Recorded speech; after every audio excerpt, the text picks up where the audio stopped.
What's up, guys? ACCardShark back with another episode of Brick and Mortar Mondays. We're currently in the car and driving, as you can see, and we are heading out to Easton, Pennsylvania. We're going to head up the game gallery, and haven't been there in a little while, so I figured I'd stop by and see what was going on, see what they had in stock.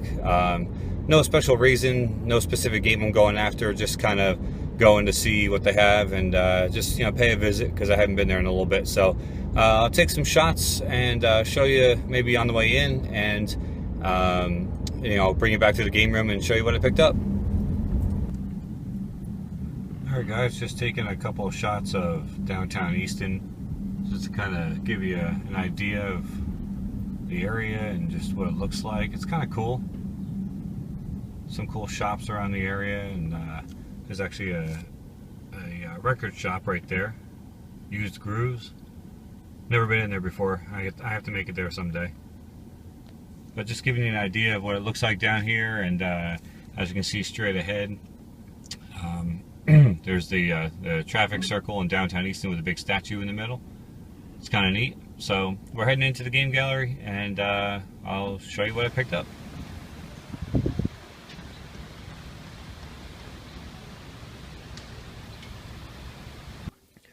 Alright guys, as you can see, I did walk out with a bag with games.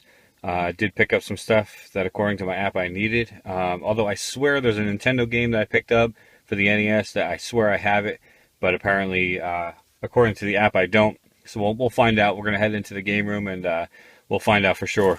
Alright guys, back in the game room, back from the game gallery in Easton, Pennsylvania. I did pick up, I think 4 games. I think it was, yeah, 4 games.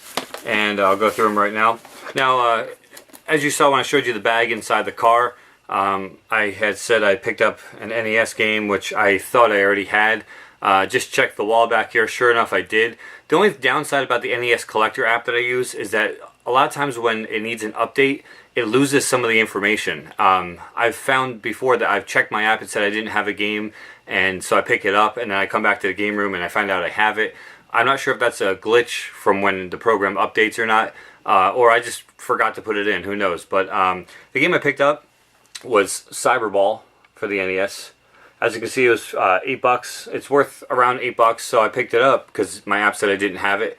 It was in really good shape, but got back here, checked the shelf, and sure enough, I saw it on the shelf, and for some reason, it didn't look familiar by the spine, so I looked at the app, said it didn't have it, and I looked at the artwork, and I'm like, I remember having that. Sure enough, I did. So they were pretty cool about it because I'm a regular there. They said I could bring it back, and if I did have it, to bring it back and then just exchange it out for something else. There was another game there that I wanted to get, but I had already picked up enough stuff where I was like, all right, I'm gonna cut it off. So and I think the game that was like $12 that I wanted. So I'll bring this back, get the $8 credit, and then just put the extra $4 towards it and pick up the other game I wanted. I'll tag that on the end of this video so you can see what I picked up. But anyway, Cyberball, I already have it. Another game I picked up is for the Sega Genesis, and I'm gonna take the plastic wrap off of it. He said, I was talking to him, and he said that this game had been in the store for I think like 2 years. And I'm not really sure why. I mean, it looked like fun. I had never seen it on the shelf before because I probably would have picked it up beforehand. It's a pinball game, and I love pinball. I don't care what system it's on. I love pinball games. The graphics don't need to be stellar. The sound doesn't have to be stellar. It's just pinball is fun. And I saw this. It was $12, complete in box. And the subject matter was just awesome, so I picked it up. But it's called Crew Ball. C-R-U-E, Crew Ball. As you can see, it was $12. And the whole premise of this, I'll show you the back, is as you can see, there's some of the graphics there. It's pinball, but it plays Motley Crue in the background. So there's your spine right there for the shelf. I like off-center stuff like that. Like, I love Motley Crue, and I'm a big fan. And it says it features Dr. Feelgood, Home Sweet Home, and Livewire. So, I mean, I know that the Genesis sound chip is terrible, and it'll probably be so terrible music-wise, but just the fact that the subject matter around this pinball game was Motley Crue, I had to have it for the collection. It's just one of those games. I love playing pinball games, and the subject matter is great. So it's kind of like Kiss Pinball for the PS1. I believe I have Kiss Pinball. It was one of the first games I bought for the PS1. But just awesome. It is complete. If you take a look, it is complete. It's got the instructions and the game, the typical of the EA game with the yellow tab. And then what else does it have in here? It has, oh, awesome. It's actually really complete. It's got the EA registration card. It also has a sticker with, like, I guess the logo. Yeah, it's the guy on the cover. So it's the crew pinball sticker, which is awesome. Obviously, I'm not gonna stick it on anything, but cool nonetheless. I'm sure that's probably hard to come by. I mean, the game I'm sure is common, but the sticker, I'm sure people probably used it back in the day. So crew pinball for the Genesis, just an awesome addition. One that I probably will hit up for a gameplay at some point. Sega Master System, of course, you know I can't go without checking out the Master System games. And this one, I actually saw this on their Facebook when it came in, and I knew I didn't have it. I didn't know what the price was going to be. It was 20 bucks, but it is complete in box, and it is one that will definitely pop out on the shelf because of the color of it. But the game is called Bomber Raid for the Sega Master System. Now, when I say it'll stick out on the shelf, it's kind of like, I believe, Rampage. Yeah, Rampage. Is like a red spine. This one's got a black spine on it, so it'll definitely pop out when you look at it on the shelf. And according to the app, $20 was a fair price. So you see the cartridge and the instructions are in there.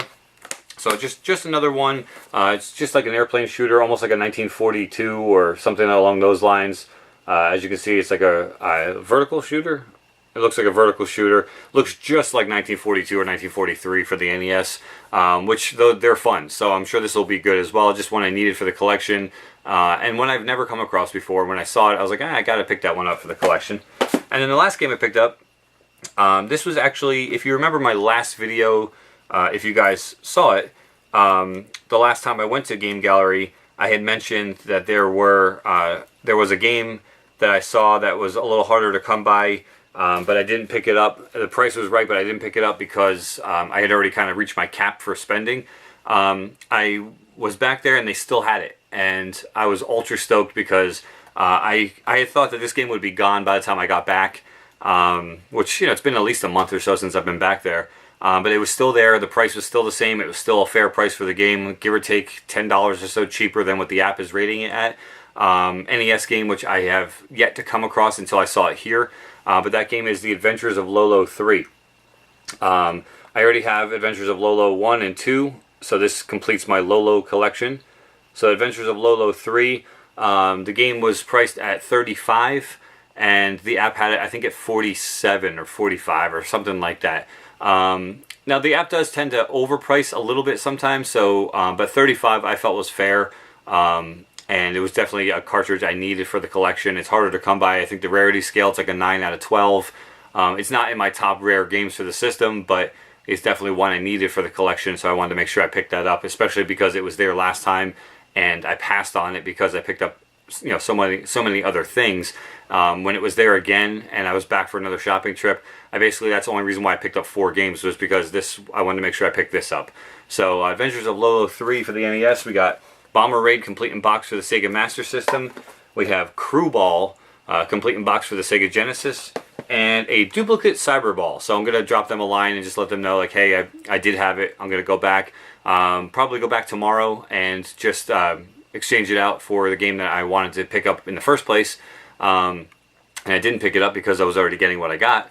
So I'll probably just exchange that out, and then I'll tag that on the end of this video, and we'll call it a wrap after the next segment. Alright guys, back with the last segment from the Game Gallery. I did end up heading back over. It's actually about a week after the first part of this video.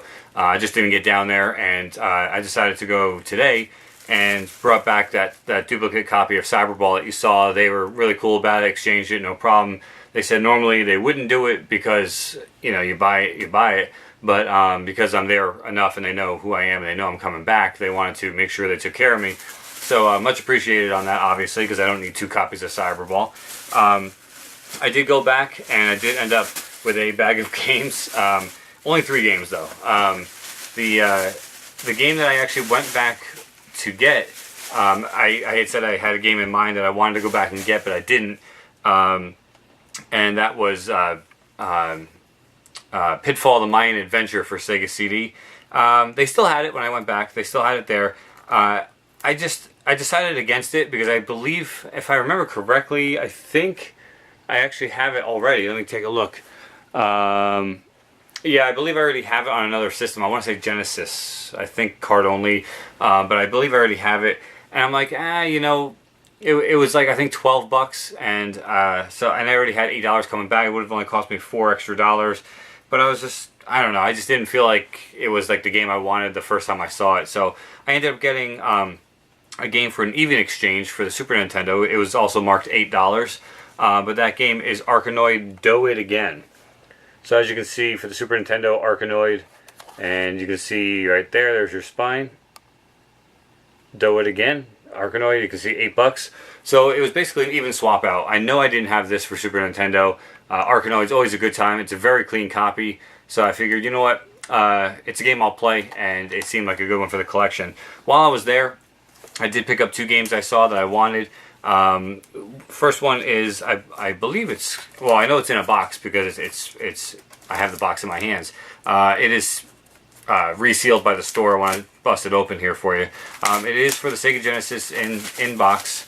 It was $15 and it is complete. Cool. That game for the Sega Genesis complete in box is Kid Chameleon. Just a fun platformer I didn't have on the Sega Genesis, and for $15, I believe, I looked it up on the app, and which I actually have it here. I looked it up on the app, and I believe it was a good deal. I don't think I would have picked it up otherwise. But let me see if I can find it here. Oh, wrong app. That's the Master System.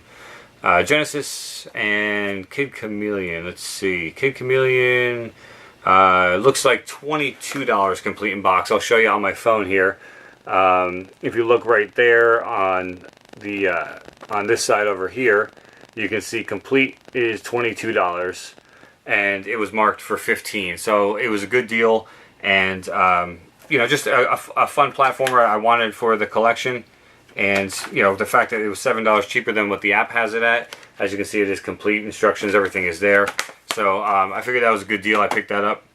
The other game I picked up, I couldn't pass it up. I mean, I've never seen this game before. It was also $15 for the Sega CD. And you know I like the quirky, weird, live-action FMV Sega CD games. I don't know what this is all about. It looks like it's got some sticker and stuff on the cover. They had 2 copies. One was 18, one was 15. The 18 was cleaner. But for $3, I was like, I don't really care. The spine is clean, and I can see it on the shelf, and everything's cool. So I am going to bust it open for you and show you the inside. But the game, which you won't be able to tell because of the residue, is called Corpse Killer for the Sega CD. I've never seen this before, ever, anywhere. There's your spine right there, and as you can see, it's like a plastic box, and it lifts off. So I'm gonna bust this thing open and show you. But apparently, you can use it with light guns for the Sega as well as classic controller, and you know, it just, I don't know. It looked fun. You know, I can't even get this thing open. I may have to cut and then come back. Oh wait, hold on, scissors. Yeah, it just looks fun. Like the zombies that you're killing are actually like live action FMV sequences and actual like people like dressed up as zombies. So it looked very, very different, very interesting. Let's see. Oh, there we go. Cool. It just, I don't know. I'll have to let you know. I mean, I don't know if it's any good or not. I'm not sure. Take the re-shrink. Yeah, see, the sticker residue is on the actual box, which kind of hurts a little bit, but not too bad.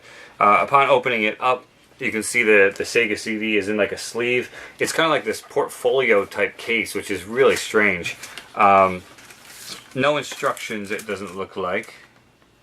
No instructions. But the CD obviously is in there, and it looks pretty clean. So I mean, there's your Sega CD Corpse Killer. So I don't know. It just looks interesting. It just was something I wanted to add to the collection. I'll try to get some shots at the back for you here. But as you can see, it's all live action FMV, and you can see like all the different stuff there. The one screenshot I believe had the this top one here has like the cursor on the screen where you have to shoot the zombies coming at you and stuff.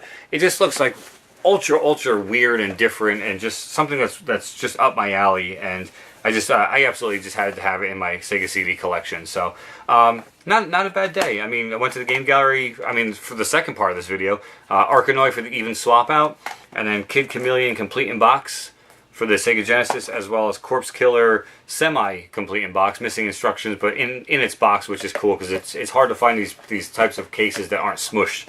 I have a couple, I believe, like Willie Beamish I have it, but it's not in the best of shape.